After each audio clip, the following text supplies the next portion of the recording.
Olá, eu sou Guilherme Amaral e eu estou no 5º período do curso de jornalismo da Universidade Federal de Uberlândia. E eu venho aqui representar o suplemento Crônicas de uma Vida Crônica.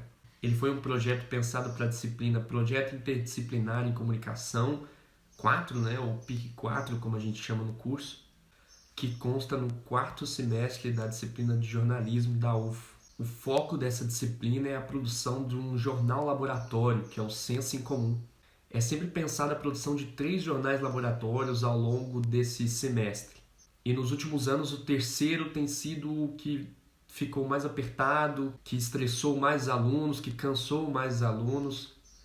E assim os professores pensavam em novas maneiras de fazer esse último senso em comum. Antes era pensado o censinho, que era um censo menor, feito com menos matérias, mas na minha turma passou a ser um suplemento. O terceiro caderno, então, seria um suplemento e que teria, na verdade, um objetivo de ser diferente. Então, a princípio, era para ser um suplemento que desse respiro aos alunos, que eles pudessem fazer com prazer e não às pressas, mas que ainda assim eles exercitassem a prática jornalística, dessa vez num jornalismo mais literário, diferente das notícias e reportagens que a gente sempre produzia durante o curso. Então os professores pensaram que esse último caderno poderia ser um caderno sobre crônicas. As crônicas acompanham o jornal desde muito tempo. Existem muitos cronistas muito conhecidos, como Lima Barreto e João do Rio, que sempre produzia para jornais. E o jornalismo literário no formato de crônica tem uma importância muito grande na crítica, na percepção da realidade que o jornalista tem, na percepção do cotidiano.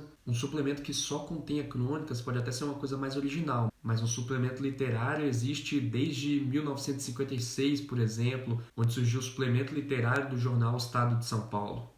Esse que serviu de parâmetro para muitos outros suplementos que vieram surgindo. E ele se dedicava à crítica, à análise e à reflexão, que eram pontos que a gente queria trazer. Reflexão para os estudantes refletirem sobre a sua vida, sobre o que tem lhe incomodado. A crítica, para que eles conseguissem entender como que eles podem utilizar o jornalismo literário, utilizar a crônica para criticar, para fazer uma crítica, E a análise, talvez para eles analisarem o que acontecia ao seu redor, o que acontecia dentro das suas vivências, dentro da sua comunidade. E a gente gostaria de ter trago isso para o nosso terceiro caderno. O que aconteceu, então, foi que os professores separaram grupos de 5 a 6 alunos para que eles dessem propostas dos cadernos do censo e desse caderno do suplemento, e o meu grupo foi aquele que ganhou na proposta do suplemento. Propusemos o Crônicas de uma Vida Crônica. Afinal, queríamos que os estudantes explorassem a crônica no seu significado mais simples, que é um texto relacionado aos assuntos do cotidiano. E o que o estudante sabe falar melhor do que o seu próprio cotidiano, A época da faculdade, para muitos, é uma época de passagem para a fase adulta, então agora você tem boletos para pagar, você tem contas que fecham no final do mês, cartão de crédito, ter que arrumar casa, tentar talvez encontrar o amor de sua vida, que vai dividir a vida com você. Você mal tem tempo agora de parar e refletir sobre a sua vida, sobre o que está acontecendo, sobre o que você está sentindo. Então queríamos trazer isso para o Crônicas de uma Vida Crônica. Nossa ideia passou de ser simplesmente uma fase de respiro para uma fase de individualidade, para uma fase de experimentação, para que aqueles estudantes pudessem experimentar uma nova literatura, um novo jeito de se expressar, de criticar e entender mais a realidade. Dessa forma, demos a liberdade para que cada um falasse do que quisesse, do que se sentisse melhor para falar sobre o cotidiano e expressar naquela crônica.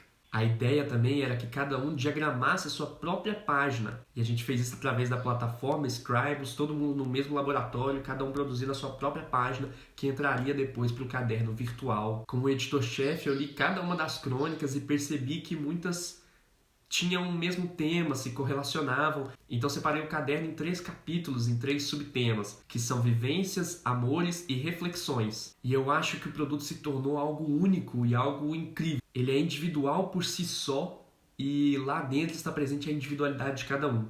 Mesmo aqueles que diagramaram apenas com seu texto, sem outras imagens, que era totalmente livre, você poderia colocar as imagens que quisesse, aquilo que mais representasse o seu texto para você, ou aquilo que mais te chamasse a atenção. E mesmo aqueles que não colocaram nada, isso ainda passava uma mensagem, passava a ideia de que talvez o texto fosse o mais importante. Realmente talvez você só entenda a totalidade daquela página perguntando para o autor, ou talvez o autor nem saiba te passar a ideia pura e você entenda aquilo com a cabeça que o autor teve. Então esse trabalho se tornou muito importante para mim, acredito que para todos eles também. Eles tiveram não só um tempo de respiro, mas um tempo de reflexão, um tempo para se enxergar, um tempo de se reinventar, de experimentar e de produzir algo que ficou tão bonito e tão incrível quanto esse suplemento do Senso em Comum, Crônicas de uma Vida Crônica. O jornalismo, como sendo um mediador, também é importante para a construção de um retrato cultural de uma época.